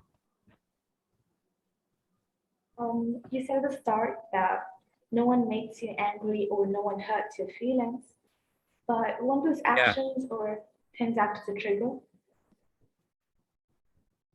Oh, yeah. Oh, yeah. It can trigger you. Yep. But it's still not them.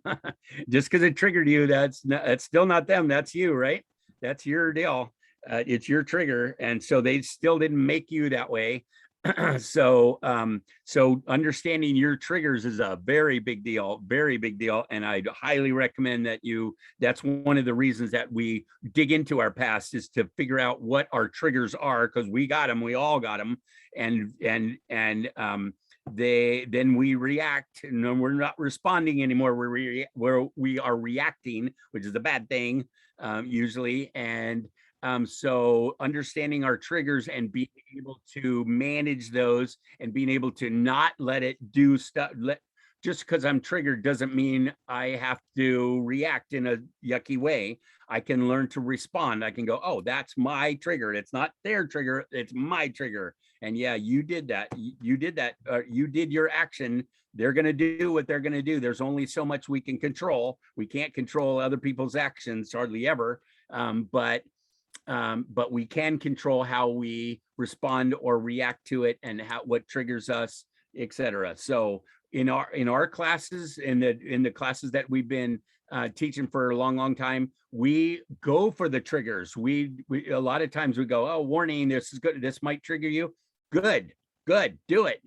Go ahead, let it trigger you, and let's figure out what happened. Why is that triggered you? What's the big problem? What's underneath that? What happened to you as a kid or probably sometime in your past? What happened to you that's causing all that? Let's talk about that, and let's deal with the feelings around that. It's not about me as an adult. It's about me as a little kid. What happened to little Matt that caused all that trigger? And if you go back to the core of the whole thing, it's not really therapy. It's just when did this start? When was when the question is, when as a child did I feel something similar? And go back to that situation and deal with that situation. And then a lot of times, if we can deal with that successfully, it has a domino effect up into the present and the future. And we can actually remove some of our triggers by dealing with what originally happened. So triggering is a big deal. In some of the groups that I belong to, we try to trigger each other, and so that we can clean it out, and so it's not a trigger anymore. So we try to do that. It seems kind of sick, but it's it's pretty cool, actually. It's pretty effective. So does that answer your question at all? Yes, sir. Good. Enjoy it. I mean, it triggers you. It's all right. It's all right. Or you go, you know what? It's not all right. Or you go, like I said, someone in a group that I did yesterday, she said, no, it's not all right. She went and she was a social worker. She was got a new job, and she was assuming that it was going to be safe there. And she found out people were vicious, the other social workers, to each other, and they ridiculed her publicly. And she was like, what the heck? She goes, I'm not accepting this. I'm not accepting this. And she made a big stink about it, and she ended up quitting over it. And she was like, you know what? I'm okay with that, because that is not okay with me. I'm not accepting that. And so it triggered her, and she decided to do something about it. And the rest of us were going, yeah, good for you. Congratulations. Because she stood up for herself. She was doing personal power, and she was like, this is an unacceptable situation. I'm not going to, it's not that I can't. In fact, she said, I can't deal with this. I'm like, yeah, you can. You won't. That's a different story. It's not that I can't. It's that I won't. And that means I'm in charge. That's my personal power. That's my boundary. That's my capability to say, this is okay with me and this is not okay with me.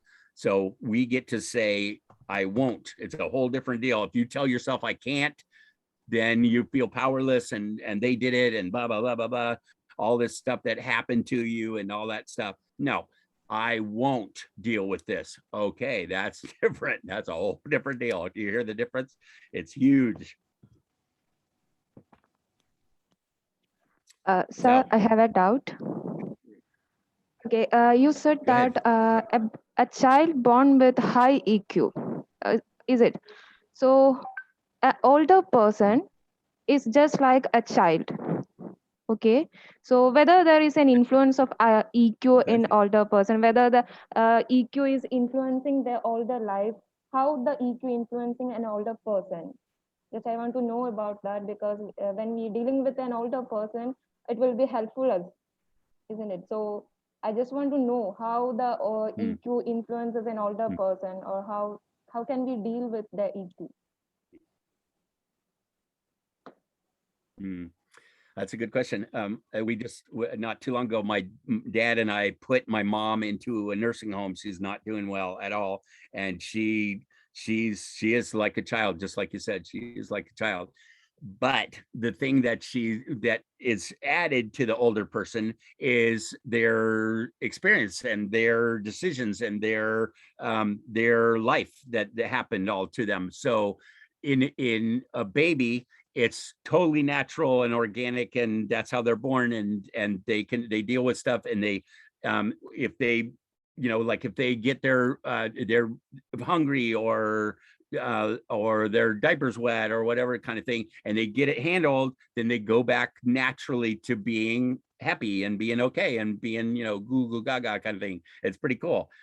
Adults and elderly people may or may not go back to that, because there's so much junk piled on top of it, and so much culturally induced judgments, and this is not okay and that is not okay and that kind of thing. So it can be quite natural, Femi. It can be where that they can naturally go to being happy. I unfortunately I don't know that many older folks who are really very happy. Actually, it's really kind of sad.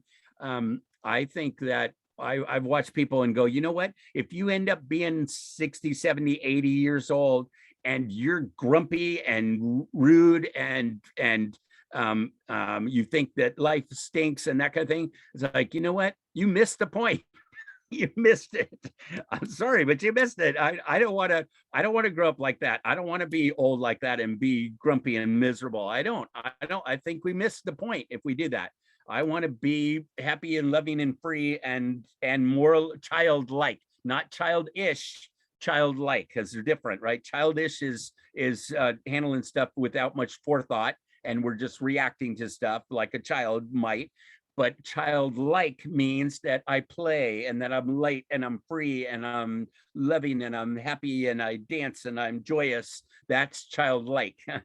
And so that to me works much, much better. So you do sometimes with the elderly folks, we need to deal with the experiences and their culture and their judgments about their judgments about their feelings and that kind of thing. And it complicates it. It's not quite as simple as with a little baby, but it could be. Maybe they forgot that stuff. I mean, my mom, when she's in a good place, she has no idea. She forgot all about everything. She forgets everything, and she's just happy. She just is very cool. But when she's in a bad place, there's no convincing her. When she thinks something's wrong or something didn't happen or we got to do this. She decided the other day that she's opening a cigar shop. Cigars and tattoos. She's like 86 years old. She has Parkinson's and dementia, and she's decided she's opening a cigar shop, which we think is very funny. But she doesn't. She's serious about it, and she wants to know that we're going to rent a place and all this stuff, and how are we going to design them and all that kind of stuff. Anyway, so it might complicate things that they have memory and they decided what they decided about what's okay and what's not okay. So I don't know if that answers your question, but I do find a difference. Okay, thank you, sir. Any more questions?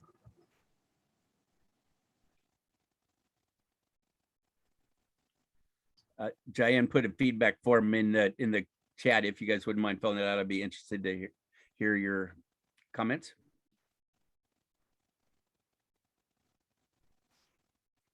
Anybody else? Anything?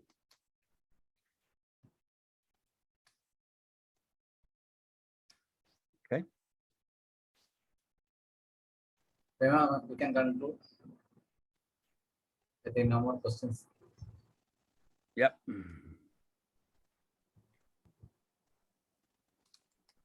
Okay. Like I said, I'll give Jayan my PowerPoint, and if you want it. We are providing the video, sir. This recording we are giving. Okay.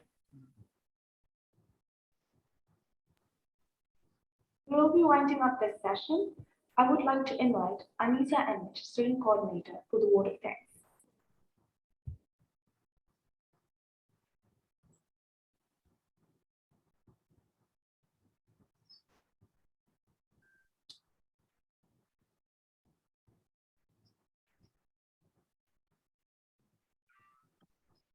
I audible? Yes, yes, continue. Good evening, one and all. It's my privilege to have been asked to propose a vote of thanks in this occasion.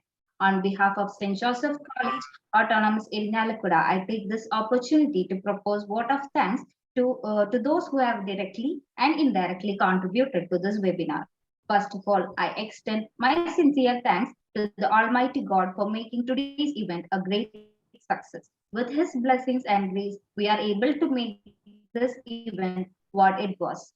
I must thank our principal, Dr. Sister Asha Teres, and our beloved vice principals for their support and guidance for organizing such an event. Thank you for assisting and encouraging all of us. A special thanks to Dr. Sister Rose Bastin, Self-Financing Coordinator, for enlightening us with your inspiring and motivating words.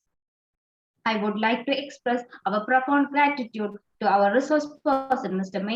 Matt Perelstein, who spent his busiest time gracing the occasion. The way in which he presented the topic was extraordinary. It was informative as well as interesting, and I am pretty sure that this precious knowledge will help us in our future and future. The organization for their enormous cooperation in the organization of the event, without which the event would not happen. We have been fortunate enough to be backed by such a great team. A special thank to Dr. Jain Nambudiri and Dr. Pradiksha Rajani. I would also like to thank our beloved HOD Femi Francis for her guidance and moral support, and all the faculties of the department for their efforts and untiring support. I must not forget to thank our organizing team for their heavy cooperation in the success of the event. I also want to thank the people who worked behind the scene to execute this event. Last but not the least, I would like to express my sincere thanks to all the students who participated in this event and made it a huge success. Thank you.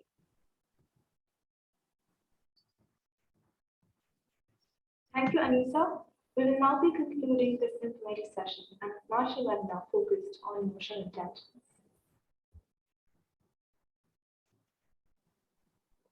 Thank you, Mr. Matt. It was a wonderful and informative session. Thank you for your cooperation and the Mindcraft also. Thank you for your association with the Department of Psychology, St. Joseph's College.